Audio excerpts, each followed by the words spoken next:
is Darren Joseph from HEJ.tax, and we're the team that seeks to demystify that sometimes confusing world of international tax. And today we have the honor and privilege of having a great conversation with Michael and Nuno. Michael, would you like to introduce yourself? Thanks, Darren. Good to be here. After a career in consulting in the international tax planning game, I'm now the founder of an investment platform in Portugal with some interesting golden visa qualifying investment products. Fantastic. And Nuno? As Michael was saying, thank you very much for the invitation to be here. I'm a tax partner at CMS, which is a Portuguese-based law firm, but present in 45 countries. We have been, and I've been very active in the private clients sector, mostly obviously in respect of taxes, but also touching upon golden visa, and that's why I've been working actively also with Michael in this sector. Fantastic.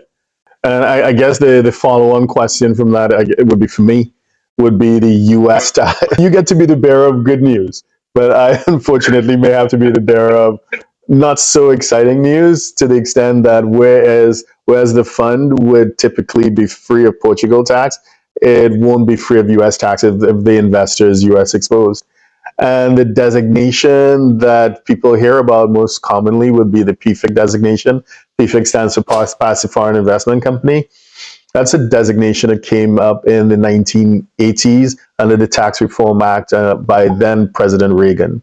Just to create a little bit of context so people understand where it's coming from, the US domestic financial institutions were complaining to their elected representatives if an investor, if a US resident was investing in certain foreign funds, they may obtain tax benefits that put the domestic funds at a distinct disadvantage. It's not exactly a level playing field, so they cried foul. As a result, we have between code sections 1291 to 1298, US tax code, which speak about these passive foreign investment companies. There's an income test, there's an asset test, but generally speaking, without going too much into the detail, these funds tend to qualify as PFICs.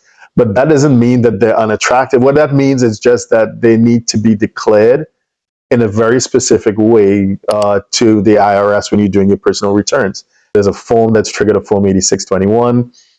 If the tax team that you're working with kind of knows, they kind of switched on, knows what they're doing, and once the fund is able to provide detail in terms of how the investment is structured and the return on the investment, you can take a mark-to-market election or QEF election, qualified electing fund.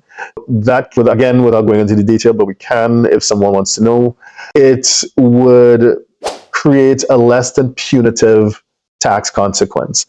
If these certain elections are not taken, then the tax consequences, the default rule would apply, and that can be punitive. The point is, it may get a little bit complicated, but it is not a disincentive to invest in the fund. It just means you need to get good advice and report the fund in the correct way and make the right elections in a timely manner. That's all it means. But the fund is still open for business from a US point of view. And Darren, the better funds in Portugal have engaged with US advisors to do the PFIC reporting so that investors can make that QEF election. Okay, so it makes it easy. Michael, if someone wanted to reach you to find out more about golden visa opportunities, what's the best way to find you? Reach out directly. I've always experienced such a warm welcome in Portugal, and people looking at the jurisdiction, I'm happy to make sure they get the same level of experience.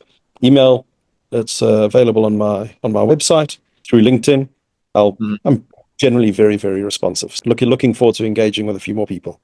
Michael Maxwell on LinkedIn. And what's your website? What's your URL again?